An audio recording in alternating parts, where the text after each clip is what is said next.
Assalamualaikum warahmatullahi wabarakatuh. Hari ini kita akan mempelajari tentang distribusi peluang binomial. Kompetensi dasar dari pelajaran kita pada hari ini yaitu menjelaskan dan menentukan distribusi peluang binomial berkaitan dengan fungsi peluang binomial. Yang akan kita pelajari dari distribusi peluang binomial pada hari ini yaitu tentang variabel acak. Nah, kita akan melihat dulu apa pengertian dari variabel acak itu. Kalian lihat di sini bahwa variabel acak itu adalah variabel yang nilainya ditentukan dalam ruang sampel suatu percobaan. Variabel acak itu dinyatakan dengan huruf besar ya. Misalnya kalian lihat ada X, Y, dan Z. Perhatikan hurufnya huruf kapital ya, huruf besar itu lambang dari variabel acak. Sedangkan nilai variabel acak itu dinyatakan dengan huruf kecil. Misalnya X kecil ya, itu Y kecil dan Z kecil.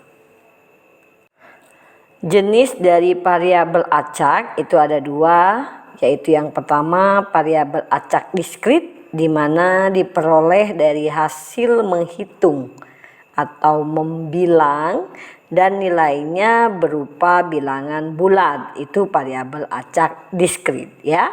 Yang kedua itu ada variabel acak kontinu ya, kontinu diperoleh dari hasil mengukur dan nilainya berupa bilangan real atau bilangan nyata. Untuk lebih jelasnya kita lihat contoh. Kalian perhatikan di sini ada contohnya ya. Misalkan X adalah banyak sisi gambar yang terlihat pada percobaan melambungkan sekeping uang logam sebanyak 3 kali.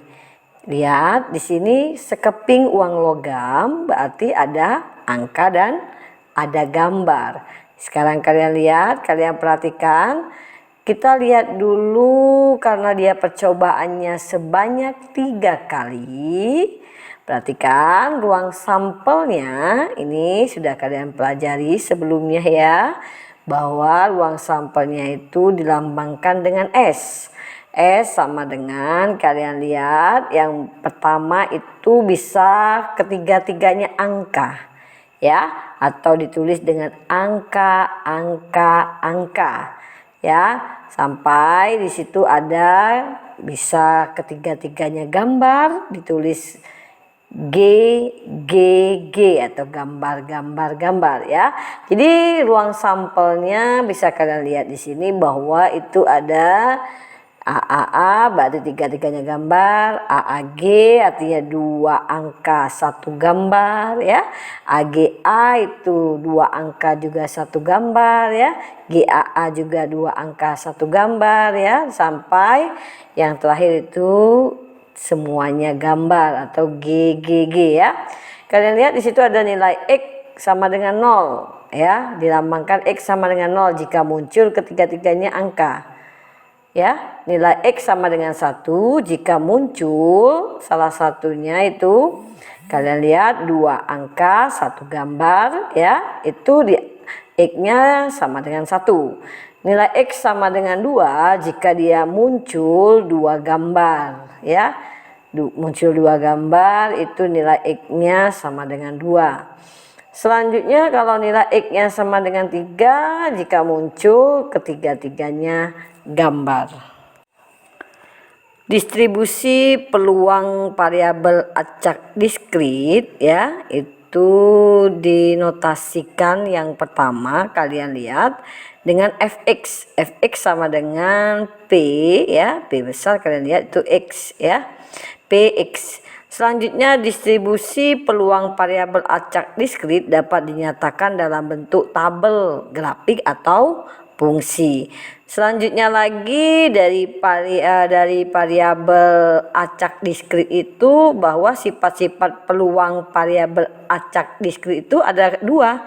Yang pertama itu jika f-nya lebih besar sama dengan 0 atau lebih kecil sama dengan 1 untuk i ya, dimana fi fxi itu sama dengan, nanti diganti i-nya dari mulai 1 sampai dengan n. Yang kedua itu fxi ya, diganti f1, f2 ditambah f3 sampai fn itu nilainya sama dengan 1. Kita lihat contoh yang tadi, kita lihat bahwa ada tiga percobaan dari sebuah mata uang logam yang dilakukan sebanyak 3 kali ya. Bahwa kalau kita bentuk dalam tabel, dibuat dalam bentuk tabel, bahwa nilai X-nya kalau 0 tadi itu kalau kejadiannya 3 angka semua ya. Dimana itu cuma ada 1 anggotanya. Selanjutnya nilai 1 X-nya kalau dia 2 angka 1 gambar ya, itu ada 3 nilainya. Selanjutnya nilai 2 X-nya 2 jika keluarnya itu angka 1 gambarnya 2 ya, jadi 2 gambar 1 angka, itu juga banyaknya 3 juga. Yang nilainya X sama dengan 3 kalau dia nilainya yang keluar nanti peluangnya itu 3 gambar. Baik, kita akan membuat distribusi peluang variabel acak X-nya dalam bentuk tabel ya, dalam bentuk grafik dan dalam bentuk persamaan fungsi. Kalian lihat tadi bahwa di situ di awal tadi kita katakan bahwa kalau X0 itu artinya 3 angka yang muncul. 3 angka yang muncul itu berapa? Cuma ada 1 kali kan, artinya peluangnya berarti 1/8. Nah, X1 itu untuk mewakili bahwa yang muncul itu 2 angka. 2 angka 1 gambar itu kejadiannya juga yang terjadi ada 3. Berarti peluangnya itu 3/8. Sama seperti yang sebelah itu 2 itu untuk mewakili 2 gambar 1 angka, itu berarti dia ada 3 juga, artinya dia 3/8 juga. Nah, yang X sama dengan 3 itu untuk mewakili apa? 3 gambar. 3 gambar itu peluangnya cuma ada 1/8. Itu dalam bentuk tabel kalian lihat ya itu. Selanjutnya kalau kita buat dalam bentuk fungsi ya, perhatikan fungsi f(x) itu 1/8 itu untuk pada waktu X-nya sama dengan 0 atau X sama dengan 3 sesuai dengan tabelnya di atas ya, atau 3/8 itu untuk X sama dengan 1 atau X sama dengan 2 ya. Nah, selanjutnya kalau kita gambarkan dalam bentuk grafik itu ada sumbu X, sumbu Y. Kalian tahu itu sumbu X-nya itu nilai X ya, nilai X jadi 0, 1, 2, 3 itu. Selanjutnya yang sumbu Y itu peluangnya ya. Jadi kalau kita pasangkan seperti yang kalian lihat gambarnya. Ibu cukupkan pelajaran kita pada hari ini tentang distribusi peluang binomial untuk variabel acak. Sampai berjumpa lagi untuk pelajaran berikutnya masih di distribusi peluang binomial acak. Ibu ucapkan terima kasih. Wassalamualaikum warahmatullahi wabarakatuh.